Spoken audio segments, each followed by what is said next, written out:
Howdy team. In today's episode, I'm bringing you something a little bit different because my last 6 weeks has been insanely traumatic. And I spoke to you at the end of 2021, at the beginning of this year, about setting big goals and going for a humongous year.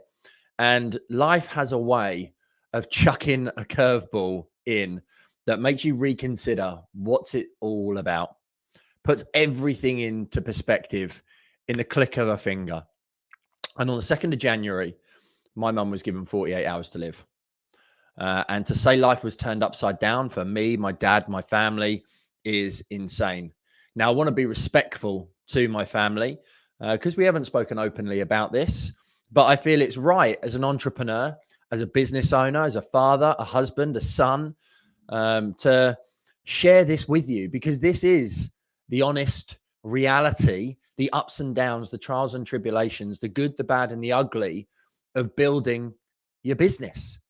You have to take on more than anybody else. And as a 40-year-old man, I've never experienced grief or loss. My aunties and uncles, let's call it distant relatives. I'm the youngest of 4 children by 12 and 18 years. So my grandparents died at a time when I was much, much younger. So I've experienced death, I've experienced loss, I've experienced sadness and had empathy for others. But personally, I've never felt grief. I've never felt loss.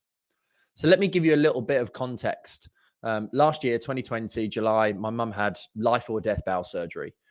She was recovering nicely, but on the 26th of November, had to go into hospital, into A&E as an emergency. Turns out with a water infection. And when she came out back to us on the 17th of December, she was unable to walk, barely talking, couldn't feed herself, and has required carers 5 times a day. She's been in a hospital bed at home at my dad's since the 29th of December. And the last conversation I had with her was the 24th of November, almost 2 months ago now. I realized that I've been grieving. I've been grieving through this process because the biggest, most scariest, most upsetting thought for me is never being able to have a conversation with my mum or my parents or a family member again. So I thought I'd share the changes that I've made. As you can appreciate, week 1, I was like a complete headless chicken. My brain felt like it was absolutely all over the place, experiencing new emotions. And I said to you, on this channel, on this episode, on previous episodes, that I was going to take my business to 100 advisors this year. I was going to double down and put all of my energy and effort into one thing, which was scaling my brokerage rapidly. And week 1, to say the least, I just lost my shit. I had to cancel a whole week's worth of appointments. I lived at my dad's for that whole week, pretty much, was there to support him, was there to be on hand for mum. And the realization that, a doctor comes in and makes that diagnosis after spending half an hour with her firmly hit us after, 2 days, 4 days, 6 days, 10 days, 3 weeks. She's still here. The week 2, I sat down and realized that the plans that I'd made even more so couldn't happen. I just wiped out my diary and just spent the time with my parents. So week 2, I realigned to my values. What is most important to me in my life? I looked at what do I actually need to be doing on a daily, weekly, monthly basis? What are my income generating tasks that only I can do and only I can focus on? The thought of building infrastructure and a team and an office and training and systems for 100 advisors went out the window. It was making sure that I was able to do what I wanted to do when I wanted to do it, spend time with family and loved ones and have that choice every single day. That's always something that I've wanted, is autonomy and choice. And I've always wanted that for my team as well. And then this last week has been insane focus, gaining clarity, realigning to my values, looking at my IGTs. Has made me understand where I need to put my huge amount of energy and where I need to focus my attention. So yes, this last week has been insanely hard, trying to find focus, trying to have focus, because every spare moment is deviated to everything that I've already just mentioned. it goes straight into that place of emotion and feeling and family members and the situation that we are embarking upon as a family at the present time. I'm constantly tired. I have zero creativity. I've got so much, I feel so emotionally drained. And every day when I'm not busy, when I'm not working, it just feels like there's a dark cloud hanging over the day. There's that subconscious feeling of something sitting there. And, I'm taking the time to do daily mindfulness. I'm taking the time to stick to habits and routines. And that's why I wanted to share with you, yes, this is only 3 weeks. Yes, this is only my first experience of grief. But whatever you are going through right now in your life, I believe the £250,000 that I've spent since 2016 on personal, business, marketing, sales, and mindset development is allowing me to do this in a way that has hopefully fast-tracked things for me. And I have a personal coach. I have a business coach for my online training business and pro. I have a coach and a mentor for the building of my brokerage and my financial services business. So I have a lot of people that I can lean on from a business sense, but my personal coach is there who I talk to, almost like therapy in some respects. I find doing this extremely therapeutic. I've spoken on this podcast previously about clarity comes from creating content. So just putting this out into the world already feels like there's a weight being lifted. And I've always been someone that wants to show honesty and ups and downs and the reality behind the scenes. So the 3 things that have really worked for me over the last 3 weeks, and I'm sure I'll be able to share more with you as this transitions, changes, as we get a diagnosis for mum. That's been one of the hardest things since the 17th of December when she came out of hospital, the 26th of November when she went in. We have no diagnosis. We literally do not know what is going on inside her brain, but something is stopping her talking, walking, feeding, and living. And hopefully soon we're going to find out what. So number 1 is I've been sticking to my habits and my routines. It's about still doing my daily workout in the morning, 3 days on, 1 day off. I found that is really refined for me in terms of push, pull, legs, rest day. On the rest day, I make sure I hit my 10,000 steps. And on the other days, I try and hit my 10,000 steps as much as possible. I'm sticking to my nutrition, my 6 meals a day. I'm drinking my 4 to 5 liters of water per day, which I know you're going to say, oh my God, that sounds like a lot. But I train hard. It's one thing at the moment that is massively helping me. The stress, that has always been a big, big stress reliever for me. And I can tell you what, the thought of being under massive dumbbells really does help, not only to muscles, but it also helps to relieve that stress, that frustration, that anxiety, that worry, at least for a moment or two, because you can't think about anything else. I've been giving myself daily mindfulness, 10 minutes, 12 minutes, just to sit and be. I set an alarm on my Apple Watch and I just say, set timer for 10 minutes, set timer for 12 minutes. And I just sit in my office, silent, thinking, focusing on my breath. And as my mind begins to wander, I just notice where it's wandering to. And then I bring it back to my breath.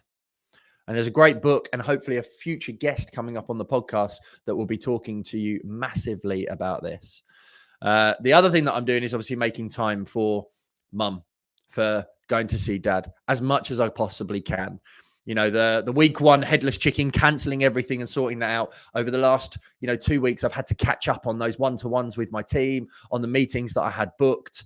But going into February, my diary is relatively clear because I've made sure that number 2, what I'm doing is focusing on everything I already have.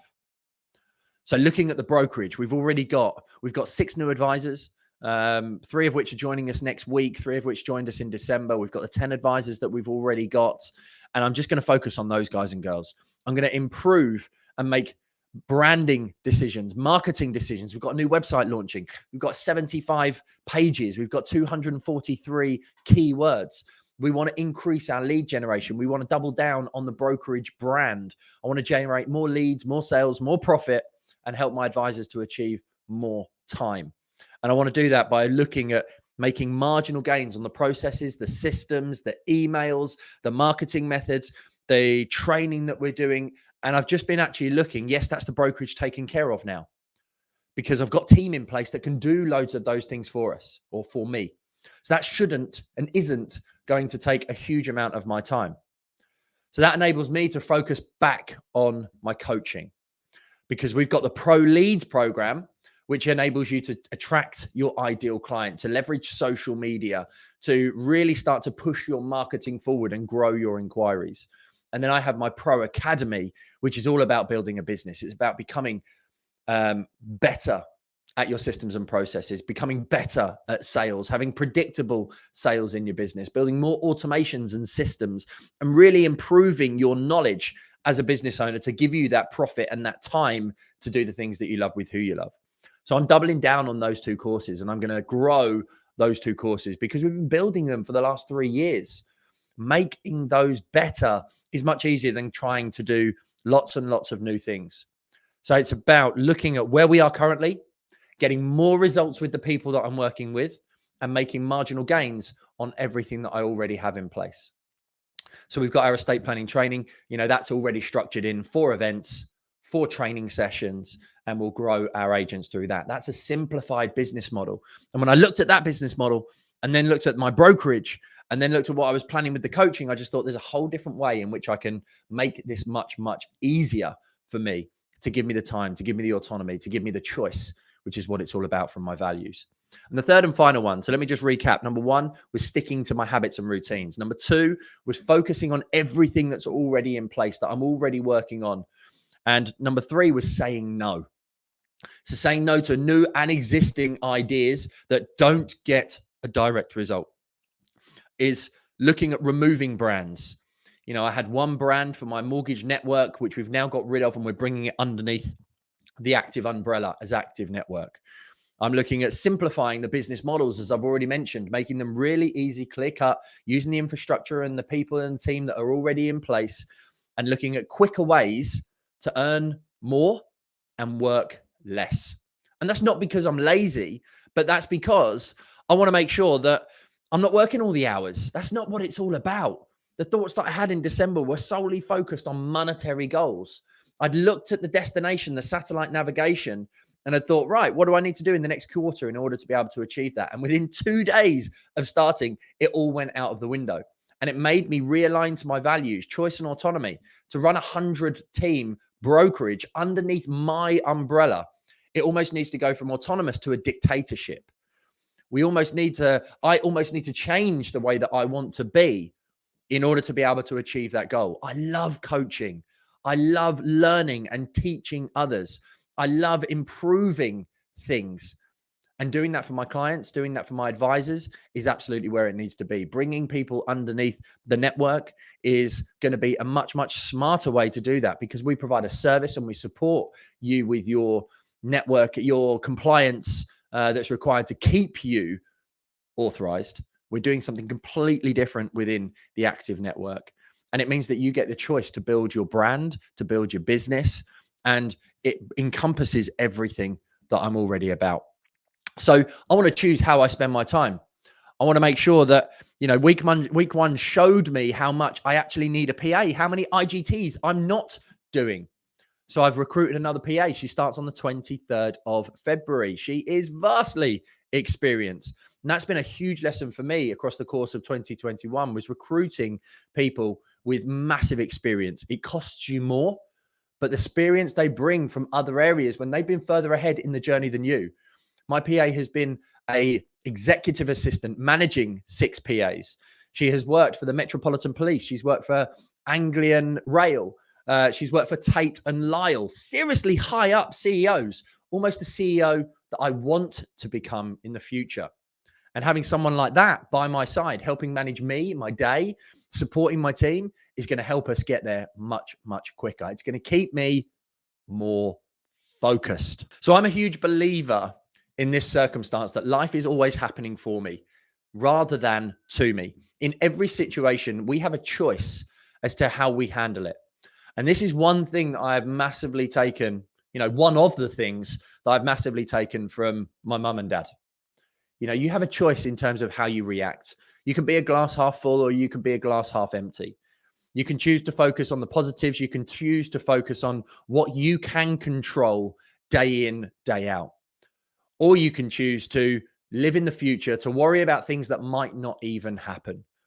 So my final thought for you in this episode is just to stick to your habits and routines, to focus on everything that's already in place, to double down on one thing, follow one course until successful, and to say no a hell of a lot more, because that's going to help you to overcome any challenge that you are ultimately going to face. Realigning to your values and doing more of the things that you love with who you love, creating time is the most important thing. Money is not a dictator of success. It's not a sign of success. It's purely a measurement. It's purely a milestone. It's purely a way of looking at progress. But we have to be progressing mentally, physically, and financially. And you cannot sacrifice one of those three for anything. And especially you cannot sacrifice the time that you have with loved ones. And I can 100% say in realization now that the journey that I was embarked upon would have taken me away from my wife and kids, would have given me less time to do what I want to do, would have meant that I wouldn't have been able to spend time with mum and dad, which has always been something of a high priority. So I hope this inspires you. I hope this makes you realign to your values and your goals. I hope it makes you go back to previous episodes. Steve Payne and I spoke massively about identifying your values and really being clear on who you are and what you want from life. And then start to build the business, the infrastructure, the team that give you time. Then start to look at your leads, your clients, and your sales that give you money and profit. And if I can help you at any point in that journey through either Pro Leads or the Pro Academy, I would love to do so. So thanks very much indeed for tuning in. We'll put links in the show notes, as always, to my Instagram, to my Facebook, where you can come and connect with me and have a good conversation. And my stories are always open. They are my daily documentation, my daily updates. And thanks very much indeed for tuning in. I hope this episode has helped you in some way. Whatever challenges you're facing, if you ever need to vent or if you can relate to this, I'm always here for you. So just feel free to reach out. Have a fantastic day. Remember, now's the time to become pro.